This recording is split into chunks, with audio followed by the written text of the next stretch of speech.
So 2020, our profitable multi-million-dollar business went to zero. Then we built it back up. And last year we grew by 80% over the year before. Welcome to 7 to 8, our special series on 7 and 8 figure speakers. In this interview series, some of the hottest speakers in the industry who've made over 7 figures in a year or less will uncover their twists and turns in their adventures, helping you to avoid the potholes and stick to the fast track. Welcome now to center stage, our next guest speaker. Hey there, peeps. This is Michelle Nedelec, and I am super glad that you're here with us today because I'm here with my most amazing guest, Natasha. Natasha, thank you so much for being here with us today. Thank you for having me. Awesome. So give us a 5,000-foot view of who you are and a highlight of your business. I am an entrepreneur with a handful of businesses, but I think the one that we'll really focus on is my core business, Entire Productions, which is an entertainment production company located in the San Francisco Bay Area. And we cater to Google, Salesforce, LinkedIn, Apple, name all of those big names that are based in the Bay Area. And we put on really amazing events for them that have a design and an entertainment element to it. So we're not doing, for the most part, trade shows and meetings and such. I had a chance to look at your website and it looks fantastic. I'm like, oh my God, how did you get into all of that as a thing? Because it looks awesome. So my prior career was being a classical violinist and jazz vocalist. So I have 7 CDs out. They're all on Spotify and iTunes and all of that. And I was playing for corporate and social events, both with my string quartet and my jazz ensemble. And when someone would call me and ask me if I was booked on a date that I was already booked, most musicians would say, sorry, I can't play, I'm booked. But I said, I'm booked, but I'll bring in a group that's as good as I am and similar to me, and maybe even better, and I'll manage them for you. So this was definitely a not official business when it started. And I created like Entire Productions, and I think 2001, I think it was. And I stopped being the main performer, or it just kind of blossomed into, instead of just classical and jazz, which were my specialties, dance bands, cover bands, aerialists, dancers, casino tables, headline artists. And it just gets crazier and crazier every year. And I've had that business for almost 22 years. It's been amazing. It's also been heartbreaking. Pandemic, March 2020, where my profitable multi-million-dollar business went to a screeching zero. Oh, ouch. Yeah, so I've had some bumps along the way, the pandemic being the biggest one for sure. All right. As was with a lot of us, absolutely. So what would you say drew you into that world? How did it get so big so fast? And was that just kind of that's how we do, go big or stay home, or It didn't grow big that fast. So my first paid professional performance was when I was 15. And I would say I started really hustling for weddings and small corporate events when I was in college. And that's when it was still unofficially a business, right? Because there was no business license. I wasn't paying taxes on my Nobody heard that. income properly. I mean, I guess I was to an extent because they were personal earnings. But anyway, I was a sole proprietor without a sole proprietor business, right? I was just. And then I landed this account with a friend of mine. It was other people seeing in me and my capabilities, seeing much bigger for me ahead of me. And so I was asked, hey, can you program this concert series at this plaza in downtown Oakland? We have a concert there every Wednesday at noon. They have a big stage, they have a sound system, and that plaza had 5 main buildings around it, and they all spilled out for lunch, and they wanted to keep everyone eating at the restaurants and doing the retail around. So that was part of their marketing budget. My saying yes was a yes, and if you only want classical and jazz, that's awesome. But that's not what they wanted. So I had to learn a lot of different cultural music, a lot of different just things outside of my realm. And now today, fast forward, I still have that account Wow. and Good for I you. know so many different genres and disciplines of entertainment. It's been a remarkable experience. I love it. So what would you say is one of the funnest parts of building your business up to kind of that Mm. $1 million mark? The funnest part is having a dream or having a goal and then realizing it. But here's the key to when that feels the most amazing. It's not exactly on the day that that amazing thing happened. It's the day you learn it's going to happen and all the days in between that moment and then the thing actually happening. It's not like it's a buzzkill, but Mhm. it doesn't have the same weight. It's a little line tinkle Malik. Uh-huh. Like, eh, Yeah, so it's then I'm Tuesday. out for my next hit of dopamine. All right. That's awesome. I love it. And it's so true because I think in working with entrepreneurs, it's like training for a marathon. And the day you go and do the marathon, it's like, oh yeah, I'm doing a marathon today. Yeah, I did, ran for 4 hours yesterday, ran for 4 hours the week before, and ran for four, and I'm going to run for 4 hours again. And it's like, that's yep. what we do now. Mhm. Awesome. So what would you say is one of the most challenging aspects of business to be able to build it in The that way? people, the people, the people, the People. people. It's just I've talked to so many entrepreneurs and they would agree. At different phases of your business and being entrepreneur, something else might stick out, but predominantly throughout the entire life of your career as an entrepreneur, business owner, the people, if you have people, I actually just interviewed a gal on my podcast who has a $10 million business with no full-time employees. Wow. I know. But I Nice. mean, she still has employees though. Please. She Yeah. has contractors, she has people that she pays. So that's So still a she has 150 out. No kidding. yeah, just, a little tip to her. It's Thigh Society is her brand and Yeah. it's chafe wear, not shape wear. So check that out. But the people, so human beings are messy. Yes, We ma'am. we're not as predictable as I'd like us to be.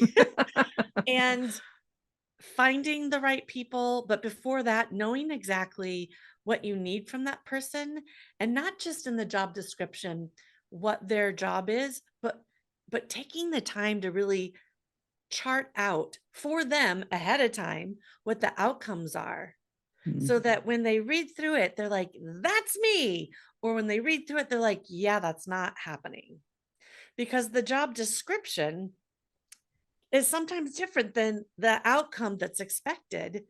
And so you could do the job and not obtain the outcome. And that is not fun for anybody. All right. So it's a long tailed response, but it's starting with knowing what you actually need, being able to communicate that, then sifting through the responses, then having a good interview system and process.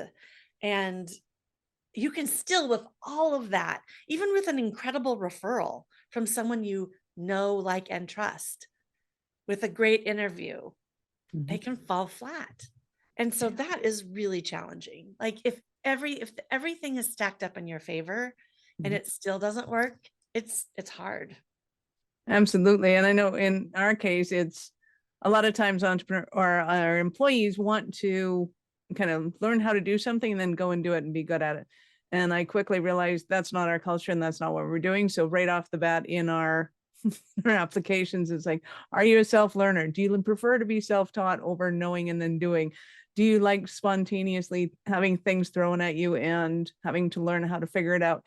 Because a lot of times we don't know what our clients are going to want. We sign somebody up and they're like, oh, and I do this and that. And it's like, oh, okay, anybody know how to use this? Go figure this one out. This is going to be fun. And we do inevitably. But then that's when we started to realize we need self starters. We need people that are okay to, muddle through it. They're okay to say, I don't know how to do this. That was a big one for, especially for millennials, is to say, Mm. I don't have a clue what you just asked me to do. And I certainly don't have a clue how to fulfill on that. Um, and just being able to say that and go, oh, okay, here, let me show you. And you're good. No judgment, no call. And I think too that in the world of business, how we operate our businesses, a lot of entrepreneurs don't realize that our personalities, trickle downhill no matter They what. do, and I'll say with that, I am a very confident, strong personality, but I'm also incredibly introverted and I only have a small amount of time that I can interact with people before I self-destruct. So when I just told you the people problem, the people challenge in business, that varies on a scale, right? Depending on who you are. You could be a complete extroverted people person, and your response to that question would be different than mine. But I do think that people in general are the biggest challenge in most people's entrepreneurial endeavors. And in businesses, absolutely. So what would you say is one of the most fun aspects of your business right now and what you're doing? Right now, my team is so empowered and autonomous that I get to work on my business about 20% of my time as the strategist and the visionary, um, the idea person, sometimes the I'm stuck, I don't know the answer person. Um, and so the exciting thing is trying to figure out how, we're coming back up to benchmark to where we were pre-pandemic, how to Nice. scale and grow while I stay in this working on the business and not in it day to day, 20%. And here's some good news. So 2020, our profitable multi-million dollar business went to zero. Then we built it back up. And last year we grew by 80% over the year before. Not horrifically hard to do since we were coming from a small Zero. spot. Um, 80% growth in both profit and revenue. And with only the expense of the employees going up by 28%, Wow. and my working on the business, not in it, 20%. So let's keep that going. Yeah. Now, are we going to grow 80% next year?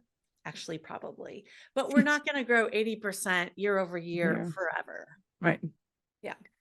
So would you say that there was an opportunity in rebuilding everything, going, okay, whatever we're doing there, we're not doing that again. And Mhm. and the thing that I wanted to do, now we can do it because why not?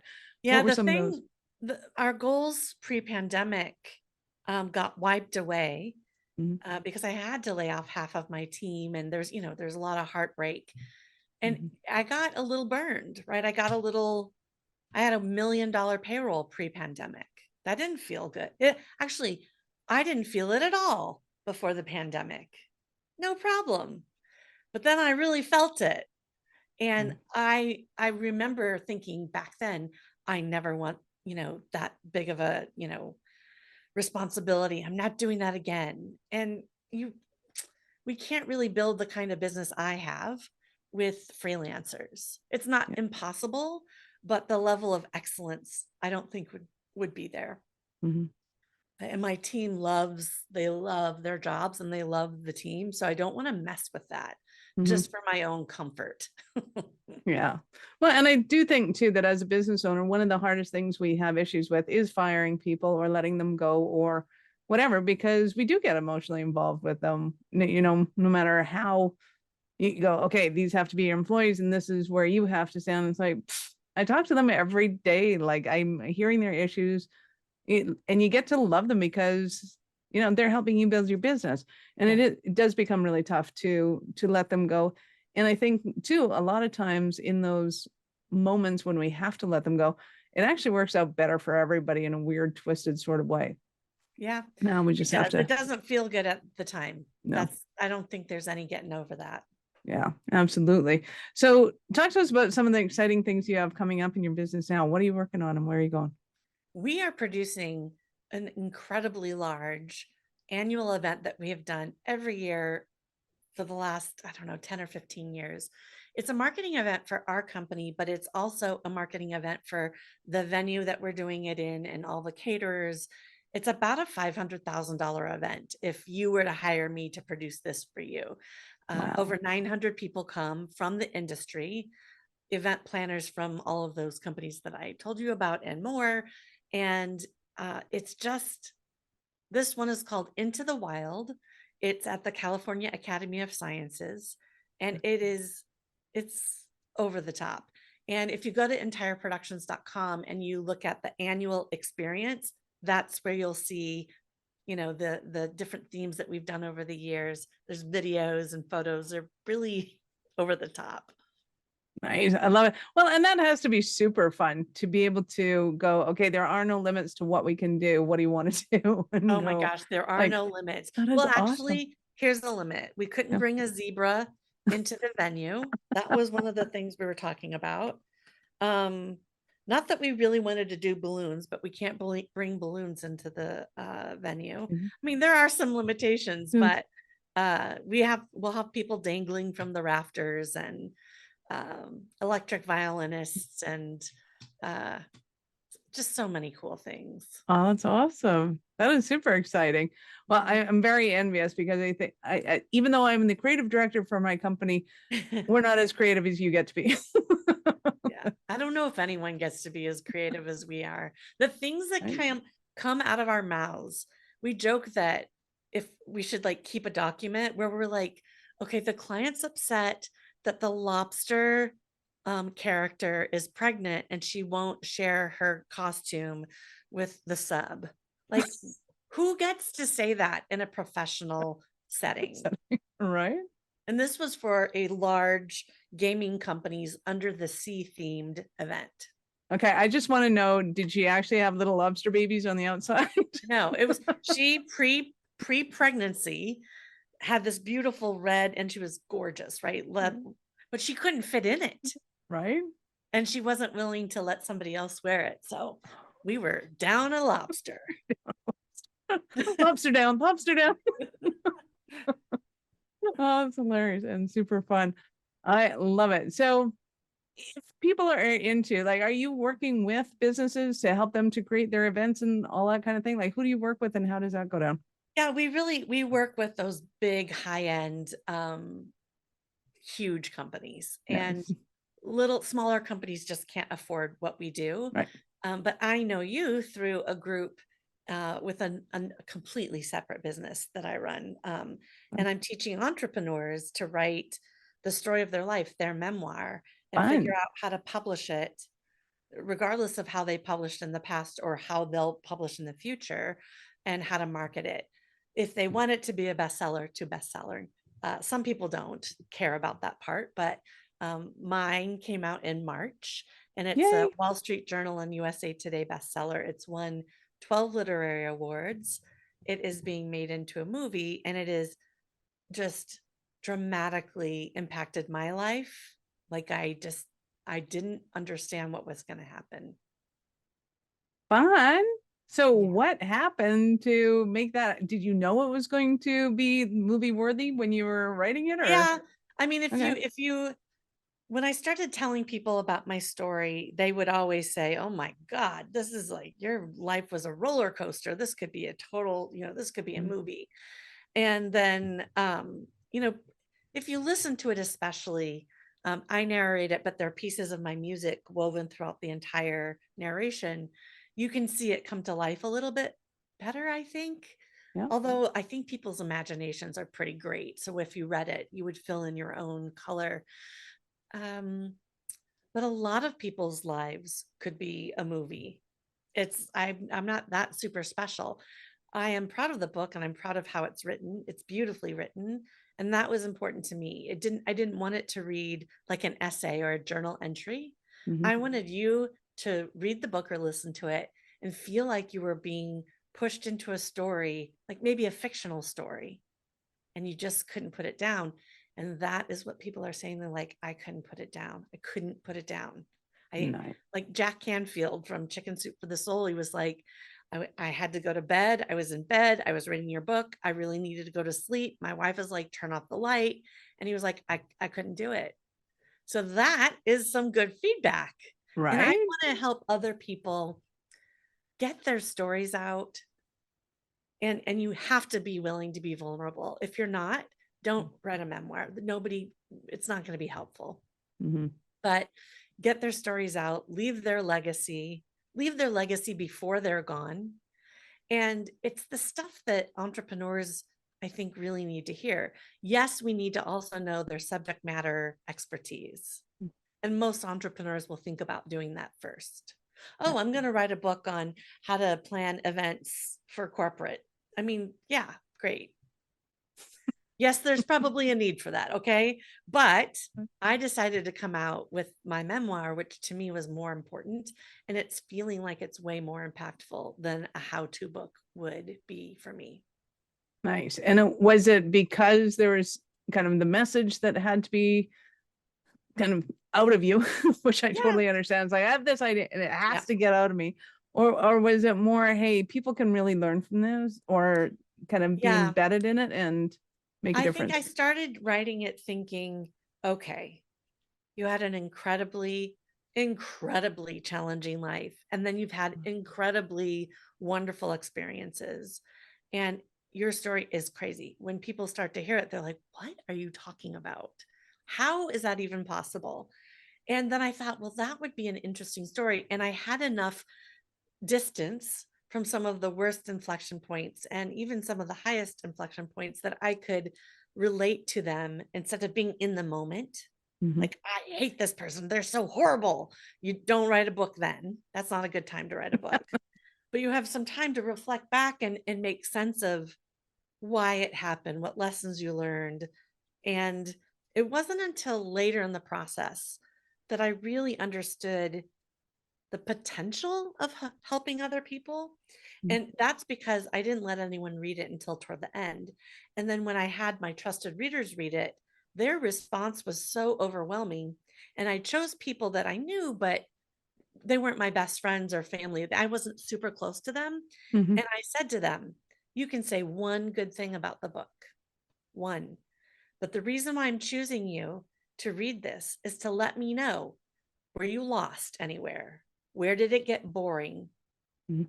You know, that kind of a thing. I needed constructive criticism. And one gal wrote, I'm making this up because, right? She didn't have really much to say. She's like, here's all the good stuff. And then here's some stuff I'm making up. Now, That's other awesome. people found some places where we were able to use their, critique and Yep. make it better. But then when it came out, um, the response of the people who read it has just been overwhelming. And the big surprise to me, and you may have heard me say this before, is that I never in my life thought that men would read the book, be called to it or drawn to it. Yep. But they're reading the book. I don't know if more men are reading it than women, but more men are reaching out to me and responding like, thank you for humanizing mental health. Thank you for being so vulnerable. This is the book I wish I had the courage to write. Like, highlights and underlines. And recently I was on a podcast, and the guy that was interviewing me was reading excerpts from my book, and I couldn't stop him. Like, I mean, I didn't really want to stop him, but Right. I didn't ask him to do that. Yep. So I was like sitting back on this podcast. I'm like, do you need me here? You just read That's that a, out. You're doing it's a great. really good sign that you have done something even better than you thought it was going to be. And Nice. the book is called, Yes. show it to you, Relentless, Nice. Homeless Teen to Achieving the Entrepreneur Dream. Love that. Yeah. Love it. So when you're working with clients, Mhm. I'm going to assume that a lot of them feel like, I got a story in me, but it doesn't compare to that. And Yeah, because I think a lot of people, as soon as absolutely. they open up that vulnerability, all of a sudden it's a comparison. And Mhm. how do you kind of nip that in the bud and get people to, I mean, I had how that do you same need? feeling too. So I got over it. And this is what I would say. If somebody had a very similar story to mine, people still need to hear that story because it's coming from their lens, through their voice, through where they grew up, from the time they were growing up, right? And just because you don't have inflection points that are, I was dropped off at a homeless shelter when I was 16 on Christmas Day by my dad, right? That's pretty harsh. Merry Christmas. But I'm Yeah. working with writers that have their own stories, and I don't see anybody measuring their own experiences. But I think they understand by the time they get to me and after they go through the master class and after they, see my passion, that I actually truly believe that you don't have to have, the knockdown, drag out, abusive story for Mhm. people to learn, but you do have to be vulnerable. Mm. And two of the things that I wrote in the book, um, I was so vulnerable that I hadn't even expressed those two things to my best friend or my therapist. Oh, But not every single thing that I could be vulnerable about is in the book. You don't need yeah. to do that, right? It's you do Yeah. not have to list off every single thing that you would rather not say out loud to be taken seriously. Yeah. And I think that vulnerability has a twist to it that isn't just, hey, this is all the crap that happened to me. Mhm. It's good things can happen to you, but in the vulnerability kind of aspect of it, it's how do you make it human? How do you make that thing your experience? How do I see through your eyes? How do I feel what you felt? And I think that's kind of the crux of it. And that for most people is a really difficult part because they're so used to kind of shutting that down and not Oh yeah, feeling that. absolutely. People don't want to lead with vulnerability. And to tell you the truth, I couldn't have done it until the time I did it. I'm 51. Could I have done this at 40? Not as well, not as eloquently, not as gracefully. And I'm not sure I would have been as open back then. Yeah. That's me. Somebody else could be 38 and be completely where I personally am at Yeah. this point. So I think you get a sense for knowing if this is the right time in your life. And I actually had a gal that went through my program. It was an incredible story. And she had a very good reason for not being able to publish now. She was not willing to risk a challenge with her, family. And Right. that makes complete sense. Yeah, it's really hard to write a memoir and go, and we'll just rub out these people's names. Yeah. Still your brother. Uh, Mhm. so when most people go to you, is it because that they have this kind of inkling that they just need it's time to get their memoirs out, or is there some event that happens they're like, "Ooh, yeah, I got to do that." I think the people that come to me have either been encouraged by somebody else to write the story of their life, or it's just really within them at that time to do it. And, the people that hear about my particular program, Memoir Sherpa, um, I talk about it to entrepreneurs and to thought leaders and to titans of industry. But I find other people coming to me, kind of outside of those three buckets, um, to work with me. And I, of course, will work with those people, but those are my three, main points.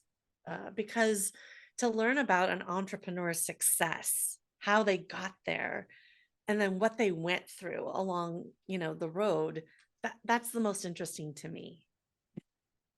Nice. I love it. I love it. I love it. So I know our listeners are going to want more from you. How do they start that journey with you? Please go to the domain name natashamiller.com that I just paid very dearly to finally get after 30 years of the gal not giving it to me and never using it. Oh, Use it use up. it. Awesome. Well, we're glad you got it, and it makes it easy. We will, of course, have that link in the show notes for Peeps as well as your others. And that is fantastic and awesome. So I get to ask you, you give it a little inkling of it, but at what point in life did you know that you were especially kind of crazy enough to think that you could become an entrepreneur? I believe that I am an entrepreneur by necessity first. We didn't call it that, Yeah. and I became that. That is a new fancy French word, entrepreneur. Um, I actually probably heard that word only when my daughter was 2, so she's 27 now, so 25 years ago.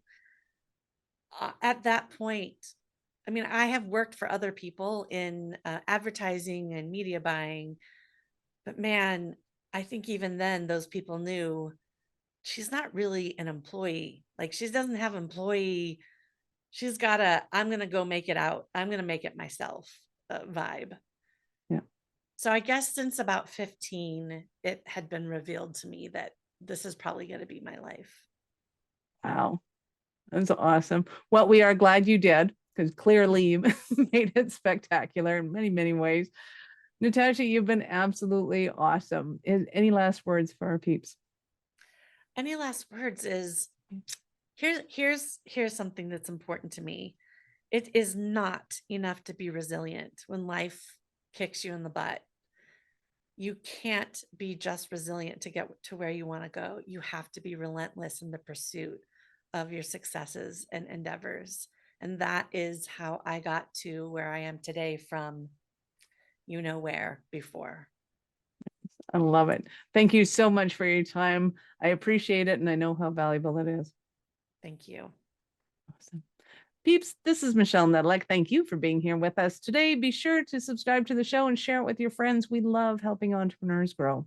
Thank you for listening to 7 to 8. If you're interested in upping your speaking game, be sure to connect with our guests with the links in the show notes and connect with me to see how we can help you get your tech done for you and help your speaking dreams come true.